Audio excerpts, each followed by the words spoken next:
Olá, bom dia. Sou o Carlos Benjamin Mossoró. A minha pesquisa em comunicação é o rap como forma de ativismo político no Brasil, Portugal, Angola e Moçambique. Mas hoje vou fazer um recorte apenas de Portugal. No coloque anterior eu falei sobre Moçambique, então hoje vou fazer um recorte de Portugal. Felizmente, estou na reta final da tese, não consegui preparar os slides porque está aquela rotina muito complicada, né? Mas vou tentar fazer essa dinâmica aqui e vou também ligar aqui o cronômetro, porque senão eu vou passar 2 horas falando. Não, bom, se vem aqui, se quiser eu vou te avisar. Não, mas eu prefiro. Tá. Senão eu vou acelerar de acordo com o que eu vejo.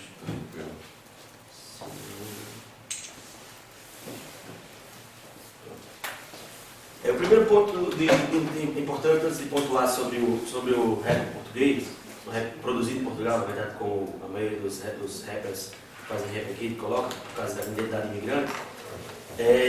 Antes de falar disso, é importante pensar nos fluxos migratórios. Portugal é um país que historicamente é mais ligado à emigração do que à imigração, no sentido de toda a questão da colonização, de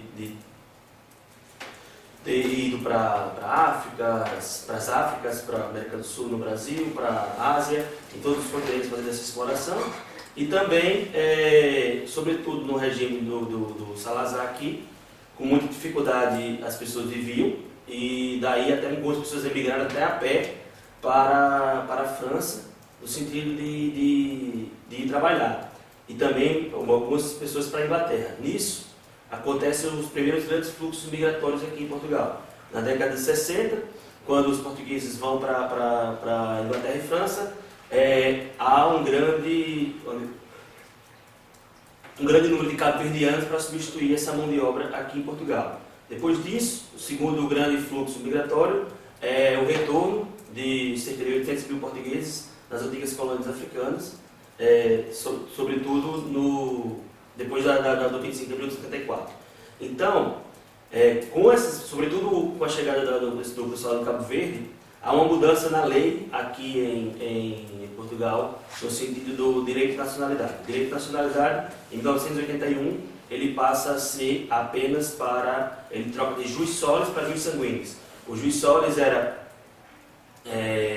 nascia antes de 81. Quem nascia em Portugal automaticamente era português. A partir de 81, só o filho de imigrante só seria português se os pais estivessem regulares há 5 anos aqui.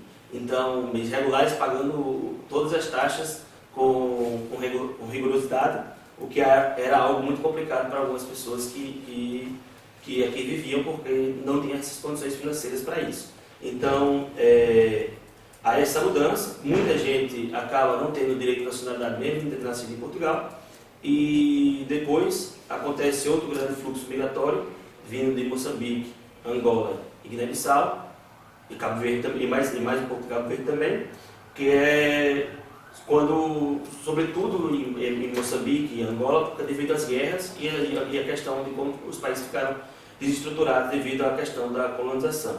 E também, quando no fluxo brasileiro acontece com o governo Fernando Collor de Mello no Brasil, que ele faz um congelamento financeiro, e vem muitos brasileiros para cá no início dos anos 90. Nisso,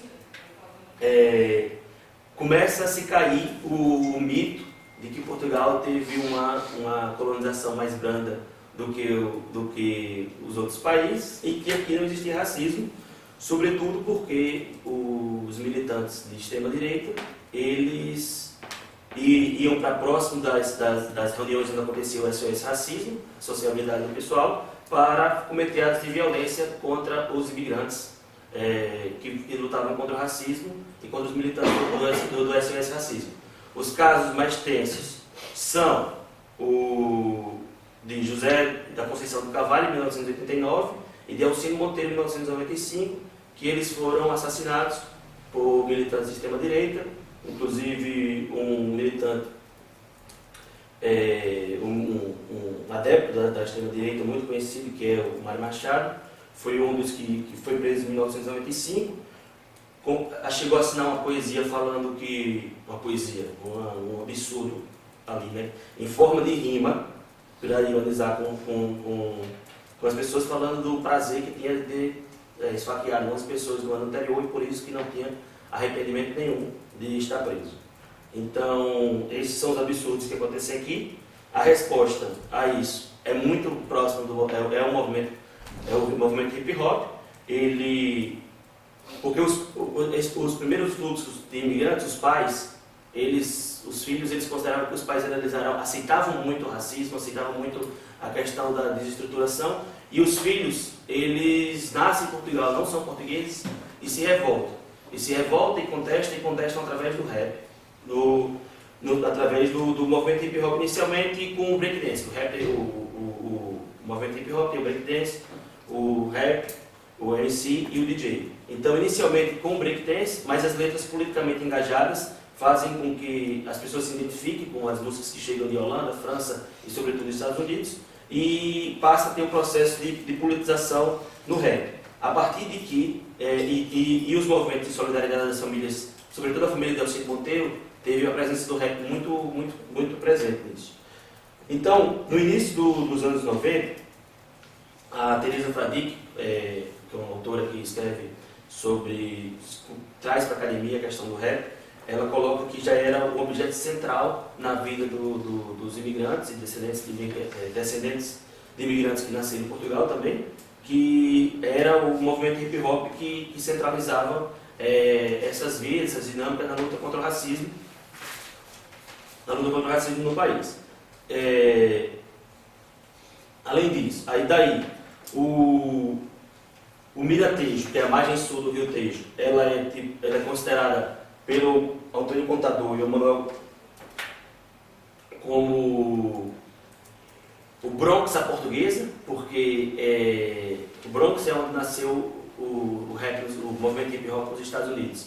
E aqui, na margem sul do Rio Tejo, foi onde também aconteciam as principais dinâmicas de luta contra o racismo e contra todo o processo de exclusão. No sentido que, como a Ana Rita falou, como a Ana Rita falou, de que nesse processo de exclusão, as pessoas passam a falar com muito orgulho dos seus bairros como uma resposta a essa exclusão. Então, o seu bairro que você vive, ele era muito o seu ponto de identificação nas músicas da letra de rap.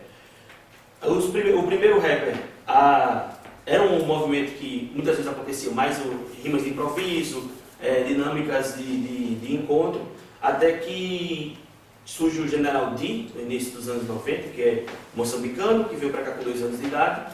Ele é o primeiro a se preocupar em fazer gravação, então ele é o primeiro que participa do álbum do Pop Del Arte, que era um grupo de pop, com a música MC Oli. Depois ele viaja para a Inglaterra, porque aqui tinha poucas possibilidades de gravação, viaja para a Inglaterra em 1992, grava 2 músicas, e depois faz o primeiro álbum em Portugal, em 94, que é o Porto KKK é um erro, que é considerado analogia ao Ku Klux Klan dos Estados Unidos, né? Então fala sobre o racismo, sobre a violência sofrida pelos imigrantes. Ao mesmo tempo, ali em paralelo, também surge no Porto o Mind the Gap, que também faz um álbum na época. Depois, também em 94, surge o álbum República. Esse álbum República, ele foi produzido pela Sony Music e ele tinha o intuito de juntar a maior parte dos grupos que estavam se destacando, que não tinha possibilidade de fazer uma gravação. Então a Sony Music, o produtor Hernando Miguel Monteiro, que ele já tinha produzido artistas como Paulo Flores e Bonga de Angola, que tinha produzido artistas de outros ritmos musicais, ele é convidado para fazer a seleção dos músicos que poderiam se destacar, que estavam se destacando no rap, porque a própria Sony Music não conhecia tão bem as dinâmicas como o Hernani, que é produtor musical de origem de Guiné-Bissau, eu conhecia. Então, esse álbum mostra a diversidade que se tinha no rap produzido em Portugal. Por quê? 3 línguas utilizadas no álbum, inglês, em algumas músicas, porque na época alguns grupos tinham a noção de que Portugal era um país demasiadamente pequeno para, se você quisesse fazer projetar, você não poderia cantar em português, teria que cantar em inglês. E também a própria influência norte-americana, a própria influência dos Estados Unidos e o pensamento de internacionalização. A questão do inglês, a utilização do português e a utilização pela primeira vez do crioulo. O crioulo que passa a ser o crioulo, naquela música, o crioulo sotavento, em Cabo Verde existe basicamente dois crioulos, que é o crioulo sotavento, falado em 4 ilhas, e o crioulo barlavento, falado em 6 ilhas.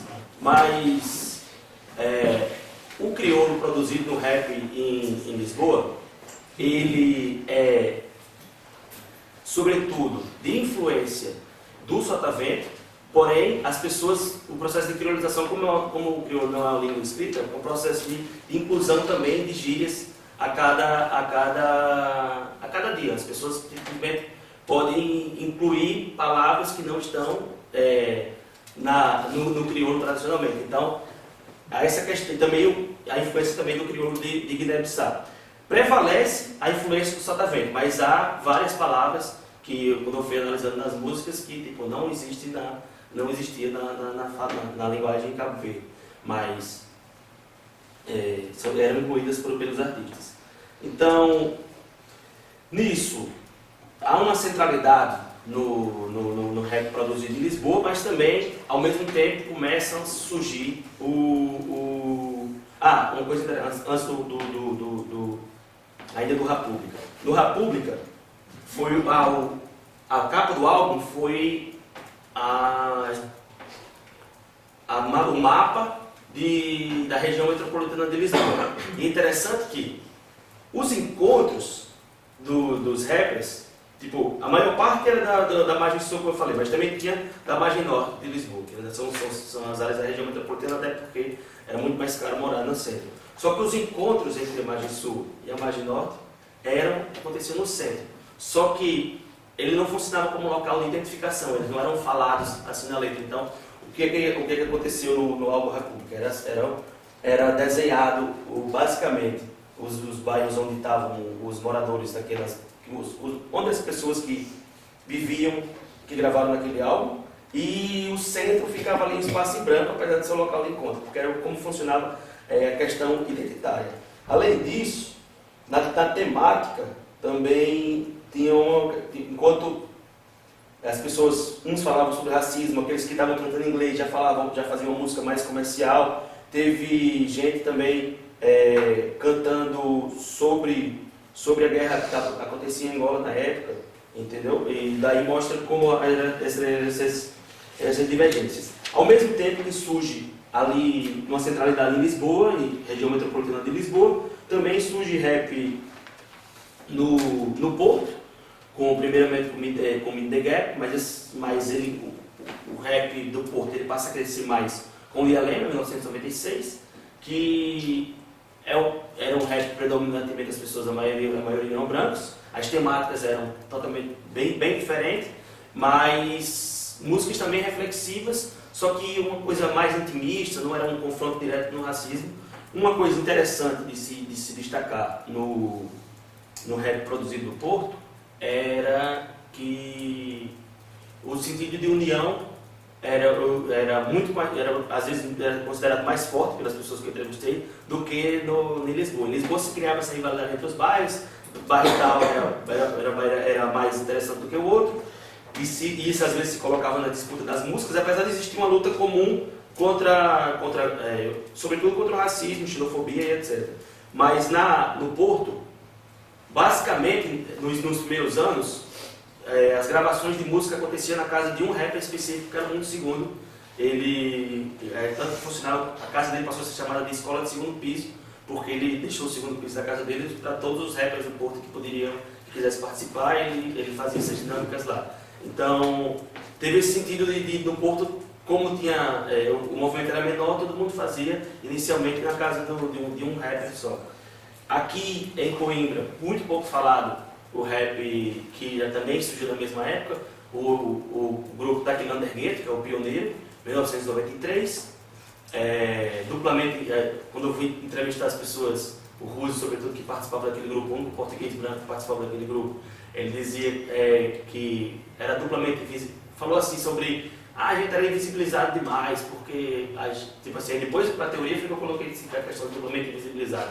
Porque Coimbra é uma cidade muito falada em Portugal, mas sempre quando vamos falar de rap, até aqui em Coimbra sempre só falam de Lisboa do Porto, ninguém olha a gente aqui. E a gente também era o fluxo também era produzido com os imigrantes angolanos. Nosso grupo eram 3 imigrantes angolanos e eu, ele falando, mas tipo, ninguém conhecia a nossa história, ninguém sabia quem era a gente, e a gente estava aqui tão próximo da universidade que, tipo, muitas vezes ser convidados para os eventos que teve aqui de rap, sempre eram convidados pessoas de Lisboa, do Porto, até que um dia ele se irritou e disse que ligou para o pessoal para poder deixar ele participar, ver se Coimbra também funcionava para poder participar ou não. Se autoconvidou.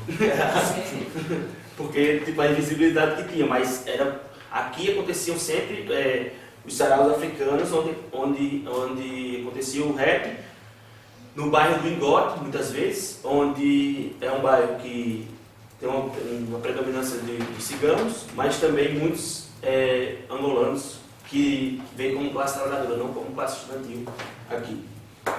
A participação das mulheres. A participação pioneira de uma mulher é o grupo de Jamal, que elas participam do rap em 1997, no Black Company, que é o grupo que o Geraldi depois formou, o rap pioneiro. Ele depois formou uma label é um espaço, é um grande coletivo de rap, onde vários grupos se encontram. Então eles fez essa label, nessa label o Jamal, um coletivo de mulheres, começou a participar em 1997 com o álbum Abra um Espaço. E em 2017 a gente organizou aqui o Rap Pensando em Ciências Sociais e a Política, onde teve 3 mesas de debate, onde debateu a ligação rap e academia, xenofobia e racismo, a luta contra a xenofobia e racismo através do rap, e a inclusão e a questão do feminismo e o rap, além de um concerto e um documentário. E as mulheres que participaram, a gente colocou uma de cada geração, e tem uma Divona, das pioneiras aqui no rap em Portugal, e ela falou: já são 20 anos de história e ainda faz sentido até hoje pedir para abrir um espaço, porque o espaço de invisibilidade é gigantesco contra a gente.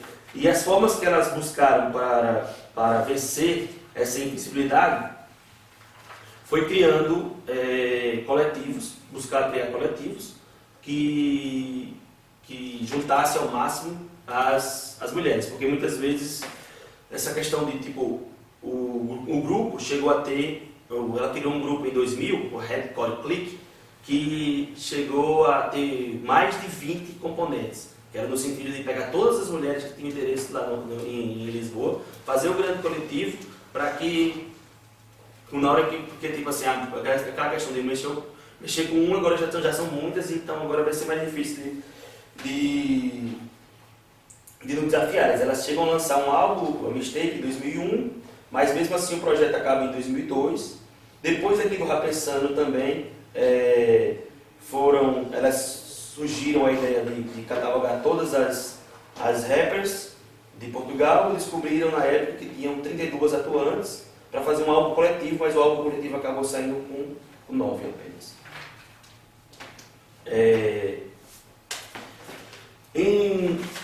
Depois desse primeiro momento, então antes de passar para essa parte comercial, é importante colocar aqui aquela lei que eu falei de 1981, ela foi revogada, ela foi alterada em 2018, agora no ano passado, que depois de alguns coletivos antirracistas juntar mais de 4.000 assinaturas, fizeram 5 eventos, 3 denunciando em frente à Câmara dos Deputados, uma aqui em Coimbra e outra no bairro Jamaica para a colheita de assinatura, no sentido de pedir alteração da lei da nacionalidade. E em todos esses eventos o rap estava muito presente, e diminuiu a lei da nacionalidade, diminuiu de 5 anos obrigatório regular para 2 anos, regular ou não, 2 anos para o seu filho nascer como português aqui, se você é um imigrante, você tem que estar 2 anos aqui mesmo que você seja regular ou não. Depois de muita luta, com o REP participando ativamente, houve essa alteração da lei.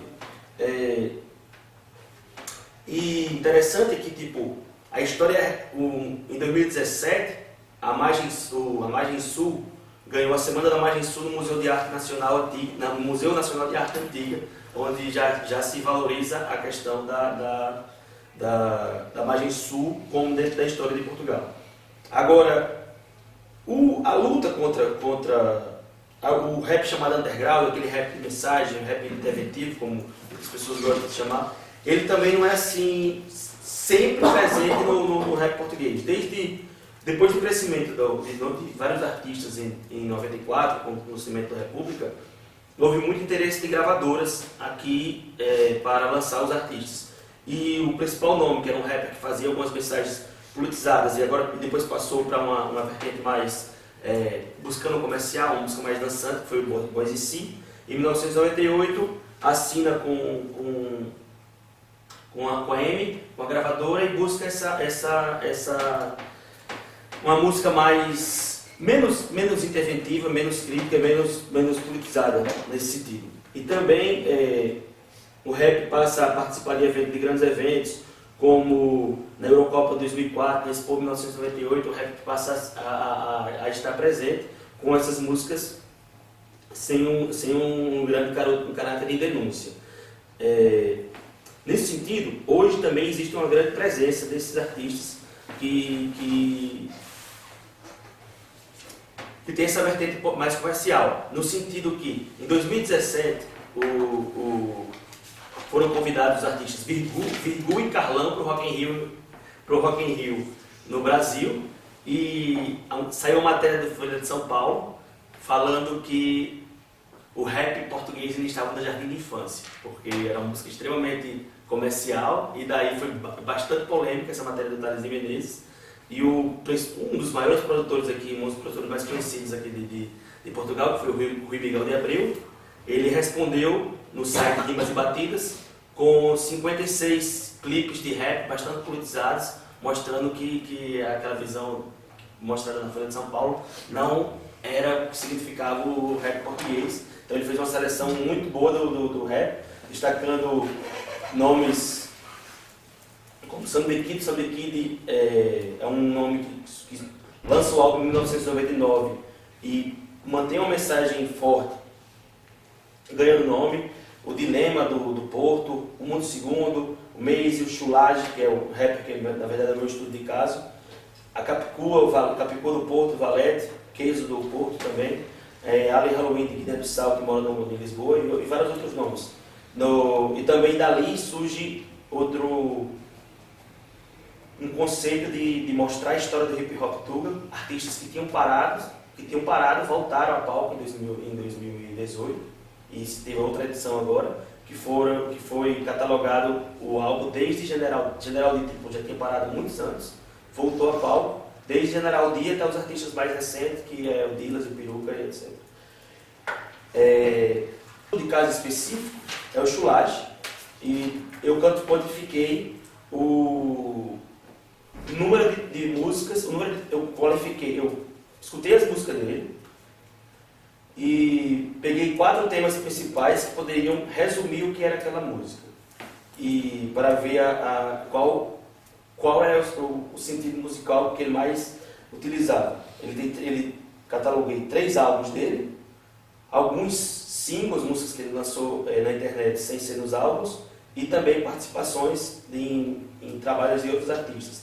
Ao total foram catalogadas 61 músicas, e as dinâmicas da vida no gueto, contando como é a vida no gueto e relatando sobre isso, foi a temática que eu mais percebi nas músicas do artista, ocupando 28 músicas dele, o que significa 45,9% da obra. Então é uma preocupação que ele sempre teve durante toda a carreira, né? O segundo tema mais utilizado na carreira do artista foi falando de características do próprio rap.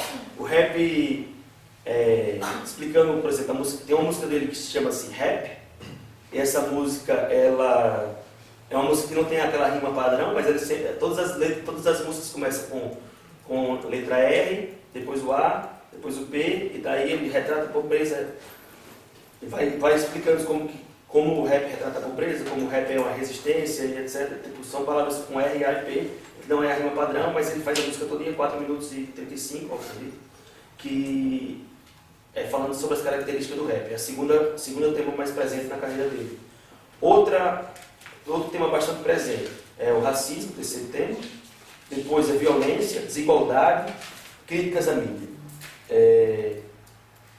As críticas à mídia é um assunto que é muito interessante, assim, porque ele geralmente ele não aceita conceder entrevistas.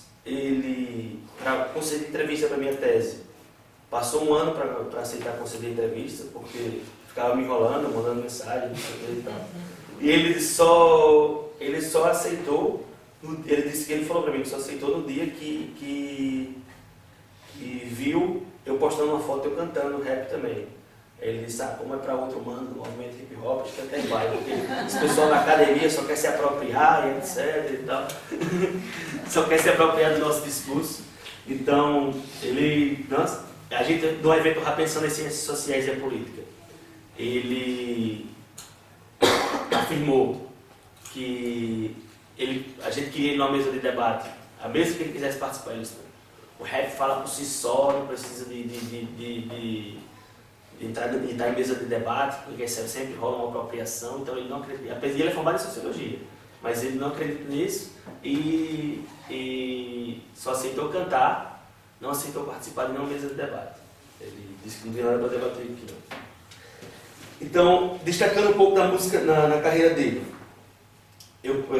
ele também, um pouco da